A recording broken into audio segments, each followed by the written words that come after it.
you for joining this Georgia Native Plant Society event, where our mission is championing the stewardship and conservation of Georgia's native plants and their habitats.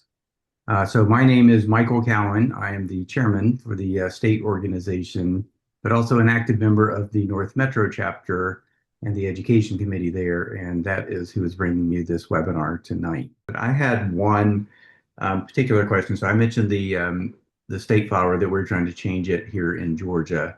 When you think about something like that, which is symbolic, or a tree planting, a native tree planting in your area, but it's where local citizens are trying to influence their policymakers, how important do you think that is? And have you seen that work in other areas where it's actually helped change real policies that have an impact?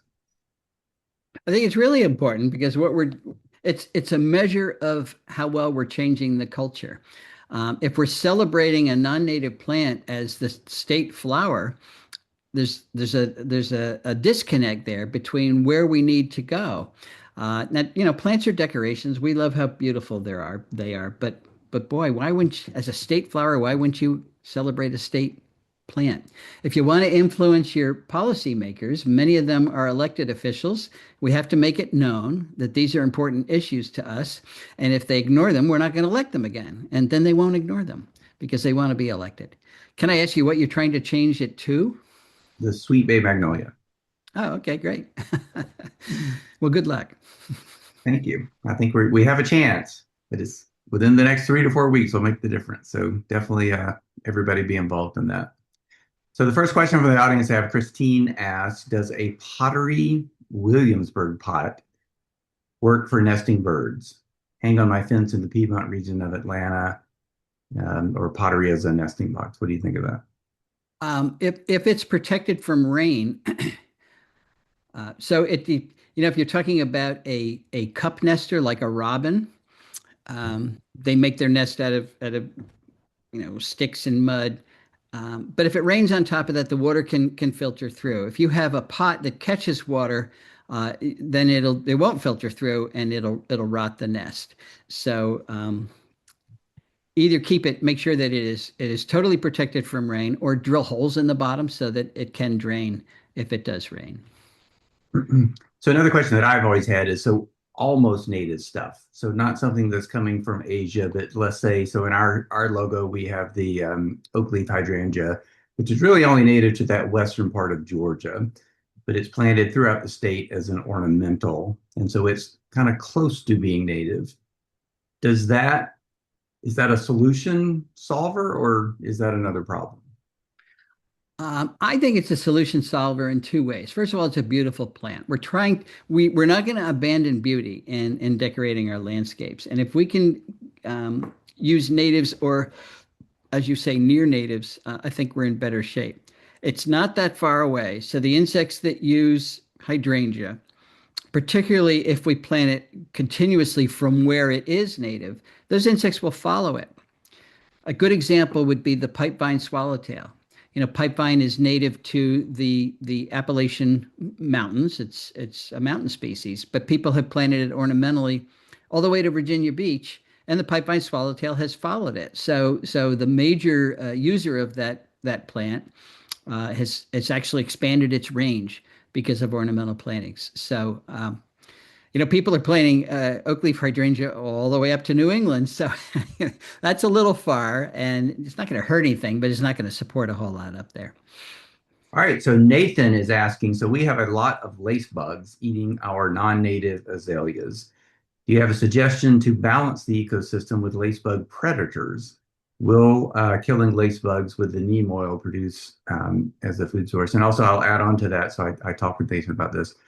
Did the lace bugs are they invasive, and did they come with the invasive azaleas? That's a great question. I think the azalea lacebug was introduced with azaleas. There's a related one on rhododendron that I think might be native. I'd have to go back and look it up. It's been 40 years since I thought about lacebugs, but so if it's brought in with the non-native azaleas, that's the issue. If you spray with neem oil, yeah, it can work. It'll kill the lace bugs. It'll also kill any of the predators that are there. So things like Lace wing larvae are lace bug predators. The common names get a little confusing. I think there's a few parasitoids on the eggs of those guys. So when you start spraying with anything, then you become the natural enemy, and you have to keep doing it because the natural enemies are not going to. You'll kill them as well. I know the problem with the azalea lace bug. There are very few things that are controlling it, and it does take out all the chlorophyll of your azaleas. Of course, the other solution is to use native azaleas, and Georgia's a primary place to get them, and then you don't have that problem. So Gina asked, so my goldenrod doesn't make galls. So I think properly said is she doesn't see the gall. So, but I think she wants to know what is a gall? What is a gall? A gall is it's a growth around. It starts around the egg of the fly. That goldenrod gall fly lays an egg in the rosette of the goldenrod, and as it grows up, the egg hatches and the larva starts to eat, and then the plant builds this swelling around it. The gall confines the eating of the fly larva to one particular place, so that benefits the plant, but it also benefits the fly larva because it concentrates nutrients right where it is. If you don't have galls on your goldenrod, it's probably because you don't have the goldenrod gall fly. And there's a whole bunch of reasons why that would be, but somebody's killing it. That's why.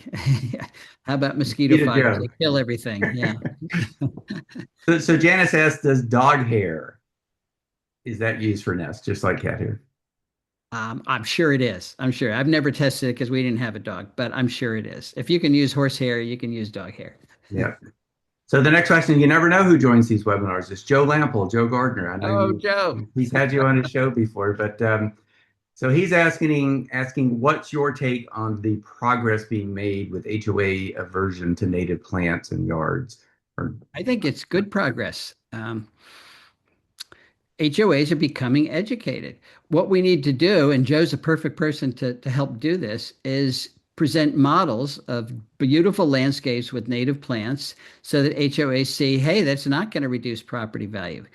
HOAs don't know native plants from non-native plants, but they do know proper maintenance from non-maintenance. We have to become better skilled at using lawn, which is that's the status symbol. So we want to use it as a cue for care. We want to have less of it, but the lawn we have should be manicured, and it shows that we haven't moved out. We understand what good landscaping is. It's also the perfect plant to walk on. So just the proper use of paths of lawn can means that you can get more powerful plants in your yard, and your HOA won't even know it. They're worried about reducing property values. So landscape in a way that doesn't reduce property values, and you'll be fine. yep, thanks. So somebody else wants to know, and I would love to know an answer to this, and I don't know if you're familiar with the Joro spider, which is really kind of invaded down here. It'll be in Delaware before you know it. But are you aware of any birds that have adapted to eat the Joro spider? Well, you're right. We don't have it yet. No, I don't know of any, but that doesn't mean it's not happening. It's a good meal. It's a big guy. No, I don't know. I just don't know. All right. So what's your favorite plant insect observation that you've had in the past year? In the past year, holy moly, you're making me think. I went to Peru twice last year, and I had so many wonderful insect experiences down there. It just fogs my mind. Um, all right, here's one. It's not really an insect plant interaction. It's a moth that is mimicking fireflies. And not only does it look like a firefly from the top, not only does it smell like a firefly. If you catch one, there's a particular odor that they emit. But if you turn it over and you look at its belly, it has a phony lantern on it. I caught several of them, and I had to look at them. I had a friend who said, "That's really a firefly." No, it really was a moth. So that was such fantastic mimicry that stands out in my mind. So Colleen wants to know, she must be in our maritime chapter. What's the most important keystone plant for the coast of Georgia? Your wax myrtle is really important. You want something that's Salt tolerant. Black cherry is very salt tolerant. So that's a good one. In terms of counting number of caterpillar species, that's probably the best. I had a list of salt tolerant oaks somewhere, but I can't remember what they would be. But if you put in Google what are salt tolerant oaks, that'll give you the best keystone plants. If you're right on the dunes, you have to be careful. You get a ton of salt there, and really the Miraca does well there. So Good. She also wants to know what are important plants for septic mounds. ah, well, you don't want to put your trees over septic mounds. The septic people get upset about roots and things. We always recommend prairie plants, and they can have deep roots, but they're not woody roots, and they just kind of bend around the cement. But it's a perfect place to have your little eastern meadow. Just having lawn because it's a septic tank it's not necessary. You can get meadow plants in there without any problem. Good. So Karen asks, is the recording going to be available? It is. We'll put that up on our YouTube channel after this. And Lily asks, so she's chairman of our education committee, why do the birds leave the beauty berries to rot on the bush? Does that mean that they have enough native food already? And I've seen that in my yard too, so I'm glad you asked that question. Yeah. So you sure you got the native beautyberry Oh for yeah. one thing? Okay.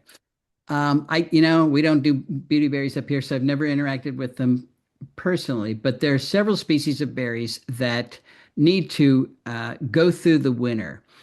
Um, I guess you don't go through a thaw freeze cycle, but that increases. They're very bitter in the fall and early winter, and the birds won't touch them. But as the winter progresses, the sugar content increases, and it's usually right at the end of winter when the birds come. So why they're ignoring your beauty berries even at the end of the winter, I don't know. Cedar waxwings are a perfect thing. The flock will descend and eat them all, or a flock of Well, they robins. almost look like beautyberry raisins now. So Yeah. I don't know. So Karen asked a good question. So can you talk a little bit about mulch underneath oak trees? The very best mulch is leaf mulch. And if that's not uh, aesthetically attractive to you, then you want to make green mulch that is actually growing through the leaves. So May apples and foam flower and golden seal and ferns, all of these things can create a green blanket under your trees. Now, as you know, some of these oaks throw a lot of shade, and if you get right up to the trunk, it's very hard to get something to grow. So, but your bed, ideally, your bed goes out at least to the drip line.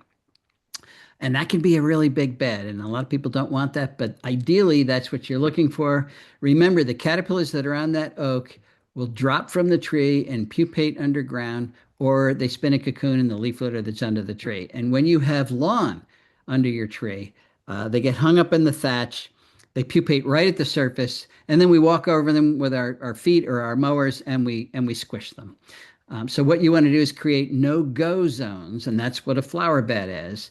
And leaf litter works fine, but if you want something a little fancier, then get those plants in there. That's all your spring ephemerals will do wonderfully there. Yep. And our native ferns are great for that. Yeah. So back to the lace bug. So Linda wants to know, is now a good time to spray neem oil? They are overwintering as eggs, if I recall correctly. So eggs, you want to smother the eggs. So maybe dormant oil would be better. You know what? I'm talking beyond my knowledge here. Don't kill all your azaleas because I can't remember how to do it. But they're eggs at this point. Yep. So you want to spray something that will smother the eggs. So the best advice is to gradually get rid of your Japanese azaleas There and you go. There replace them you with go. the native. So Christine asked, what's the best way to native plant or best way to native plant when moved? So she'd recently moved from the native coastal plain to the Piedmont. So she's learning new stuff. What do you advise her to do? I'm not sure what the question is. She to move her plants with her, or what's her question? What are the That's best Piedmont plants? the best way to move native plants. I Oh, the guess. best way to move native plants. Well, it depends on what they are. If you're going to move an oak tree, you better do it in the first year or two of its life because the first thing you're doing is building as big a root system as they can. You can move them, but you have to chop off a lot of roots to do it, and that really sets them back. Of course, your herbaceous plants and your ephemerals, many of them you can dig up the bulbs and move them easily. You want to move them at the right time. We got to get Joe Lample to come on here. He'll tell you when to move your plants. Fall is a good time to plant woodies because then they don't have to go through a hot summer and they can. But you want to plant them before it gets really cold because you want their roots to get out into the soil before it gets cold. Planting in the middle of the summer is the worst time to do it. I can tell you that. Yeah. Remember, I'm an entomologist. I'm not a plant guy. But you seem to know a lot about plants. So, David asked a question, which I'm sure a lot of people have thought about, maybe if not during this presentation, but all the time when we talk about native plants. So, how should we think about nativars or cultivars in the context of this discussion? Right. Yeah, that used to be the most common question I got. Well, what you're asking, are they as good as the straight species at the ecological, value that they're presenting? And the answer is it depends on what the cultivar is. So the Phlox peniculated Jenna is a variant that was found in nature in Tennessee, and it has twice the number of flowers as the straight species. So it was brought in and given a name. We call it a cultivar. Nature actually created it. But it's got twice the flowers, and guess what? Twice the number of pollinators. So, that there the function is actually enhanced. We did a study with woody plants looking at 6 cultivar traits, and the only one that decreased insect use was taking a green leaf and making it red or purple, because you're loading the leaf with anthocyanins then, and that's a feeding deterrent. So I can generalize and say try to avoid the red leaf cultivars if you're planting for the food web. Flowers, double flowers, of course, take the reproductive parts of the flower, the nectar and the pollen, and turn them into petals. They're beautiful, but they're not presenting anything for the pollinators. Mount Cuba Center in Hockessin, Delaware, is a native plant. It was a DuPont estate, and now it specializes in native plants. And they've been doing trial gardens with lots of our native herbaceous plants and all their cultivars. And all of the information that they have found is up on their website. So if you're looking for a single source to see which cultivars are pretty functional and which ones aren't, that's the best place to go. Good. So Maureen asked a great question. So she has crepe myrtles, although she swears she's getting rid of them. But all winter she sees yellow rumped warblers on them and foraging in the old seed pods. What are they eating? Well, good question. Are they eating the seeds? I doubt it. Yellow rump warblers, they're the ones that are in the Mirica. It's called the senior moment warbler. Um, what's it called? Somebody help me out.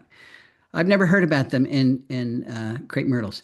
But let's say the seed pod is giving the warbler something. Maybe they're just looking for it. But if they're there repeatedly, they must be getting something. Okay, that's a positive. What you want to do is come up with a net value of a plant. What is it producing, and what is it taking away? Having a few crepe myrtles in your yard, no problem with that. We can compromise. When every plant is a crepe myrtle, if I drive into a typical airport in the South, it's lined with crepe myrtle. There are crepe myrtles everywhere. I don't know of any caterpillars that eat them, and the birds are certainly not going to be able to reproduce on them. So it's taking up an awful lot of space with a plant that produces very little. If the warblers are getting something from it, that's great. That's good news to me. I didn't know that. So Dana asked, so we're starting to see the spotted lanternflies here in Georgia. We've had the tree of heaven for a while, but are you aware of any birds that eat the spotted lanternfly? Yes, I am. Spotted lanternfly is very interesting. It was introduced not far from our house, so we were at the center, and then it started to expand in circles. And for the first couple of years, they were everywhere. The trunks of my walnut trees were black with sooty mold, and it really looked like it was going to be a problem. Although there's no records of spotted lanternfly actually killing trees. They're very hard on fruit. Like if you grow grapes or apples, they'll misshape them. But what's happened is the center of that circle, the populations have collapsed now. So last year I found, I think, two, whereas 2 or 3 years ago, I could have come up with 1,000 in no time at all. When I say the birds are eating them, I am finding wings on the ground, and that's what birds do. They rip the wings off and eat them. Now, spotted lanternflies are what we call an aposematic insect. They're brightly colored to warn that they taste bad, but they only taste bad when they have grown up eating Atlantis. That's a really good reason to get rid of your Atlantis if you haven't already, because it does make the spotted lanternflies taste bad, and then nothing eats them. But when they're growing up on maple or the grapes and other things, then they taste just fine, and the birds have learned that, and they are starting to eat them. So we don't have a spotted lanternfly problem anymore, and I wouldn't worry about it because whatever I'm asking, people are saying the populations are crashing on their own.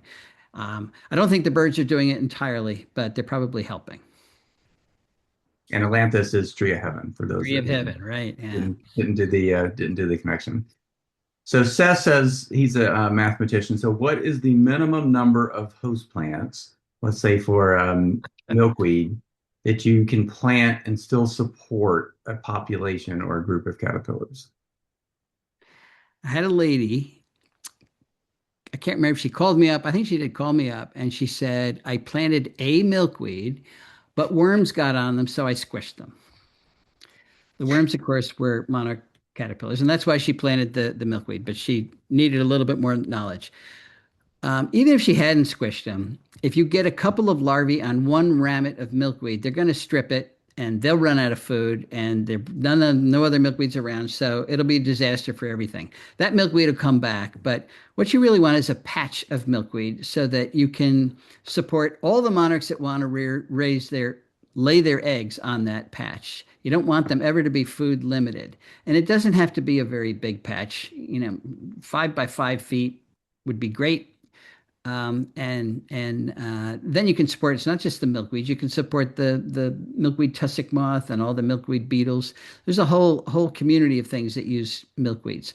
But if you plant one or two plants, it's very easy to not be able to support more than one or two monarchs, and maybe not even that many. So short answer, the more the merrier. So if someone's brave enough to replace their lawn with a native meadow, what's your best advice on cutting that meadow? When and how often? Yeah, when would be late winter, early spring. You don't want to cut it in the fall because all of the seeds that meadow produces are going to sustain. The birds that don't go to your feeder. None of the sparrows go to your feeder. Juncos love the ground seeds, so you want those seeds in your yard. Um, so late winter, early spring, and the best advice is to only cut a third of it on any one year, so that your entire meadow, you only do it. I'm forgetting how to talk here. Each section is only mowed or burned once every 3 years. That's what I'm trying to say. And the reason you leave 2/3 unmowed or unburned is because that's what's going to colonize the area you did mow. There's no safe time when you can mow it without destroying the things that you're actually mowing.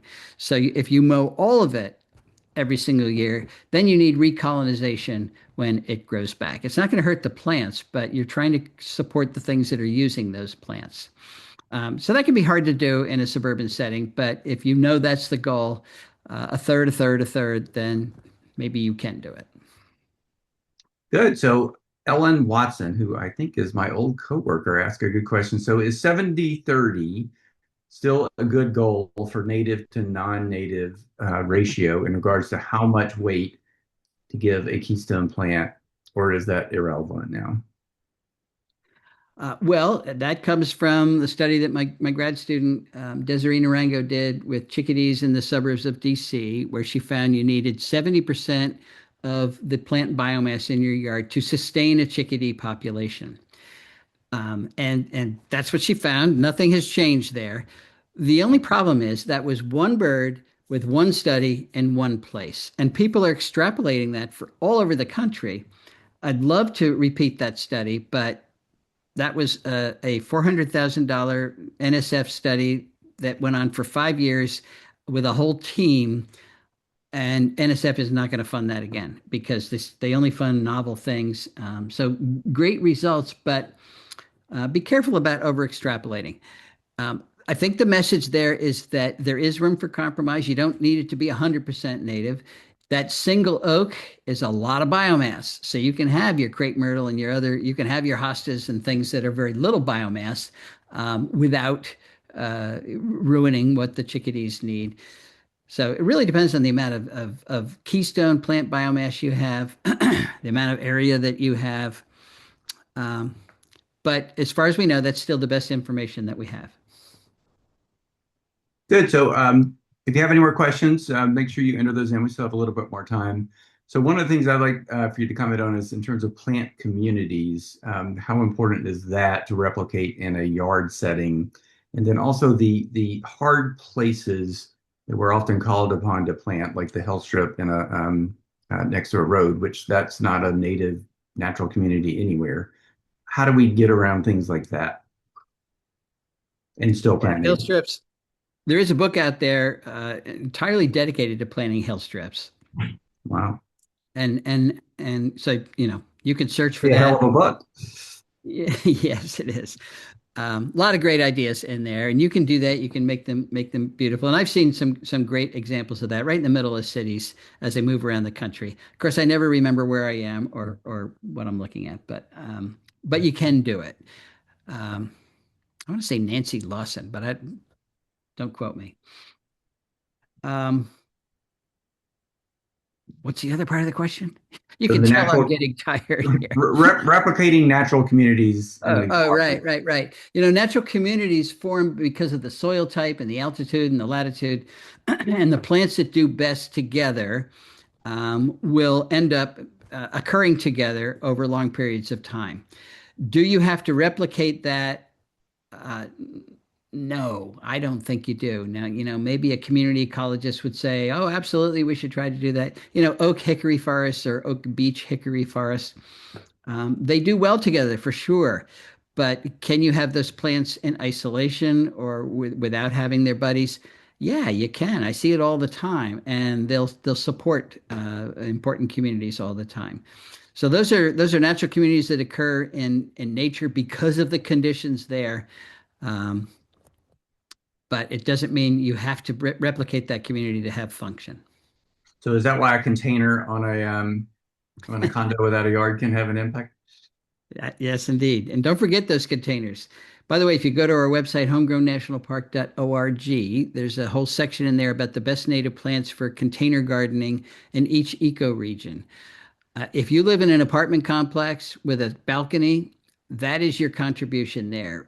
Landscape with native blooming container plants, and you will help the urban bees. And there's a lot of species of urban bees that are looking for forage.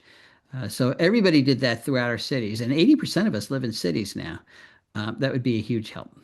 Yep. All right. So just a few more questions and then we'll wrap it up. So Amy probably wants to be too nice, but she wants to know if you have any suggestions on how to nicely convince your neighbors that Mosquito Joe services are not a good thing.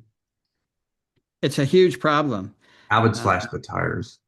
I did have yeah, that one approach, and leave a little note so that they know why you did it. A woman came up to me and said she had that problem with her neighbor, and she went up to her neighbor and she said, "What are you afraid of?" And it turned out they were afraid of their kids getting bitten by mosquitoes and dying from a mosquito-borne disease. So I actually calculated the likelihood of doing that based on the number of kids that have died from mosquito-borne diseases, and it was something like 1 out of 167 million chance, which means your chance of winning the lottery are much better. So it happens, but so rarely. And so what she did was she presented this information. You want to say this is the real risk. This is the cost. Most of these people are hearing, oh, it only kills mosquitoes and it's a natural organic product. Um, Cyanide is a natural organic product. Ricin is a natural organic product, and it doesn't only kill mosquitoes; it kills everything. We did a study this summer with, I did it with an undergrad. We tested 26 different insects and other arthropods, even 30 days after mosquito barrier spray was laid down, and it kills them all. So it's powerful stuff. Um, and then give them an alternative. You can control your mosquitoes effectively using mosquito dunks.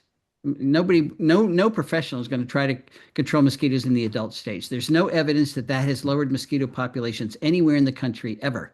So larval control is what we're going for. And if you approach it that way, maybe you can convince your neighbor, but it's a tough one.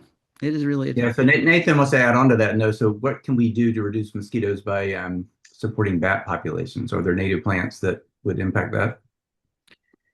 Well, bats eat anything they can catch, but a large part of bat diet at night is moths.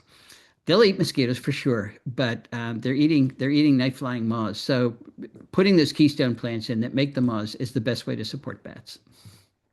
All right, so Maureen plants milkweed and attracts the butterflies, but then she brings the chrysalis, I guess, in so that nothing will eat it.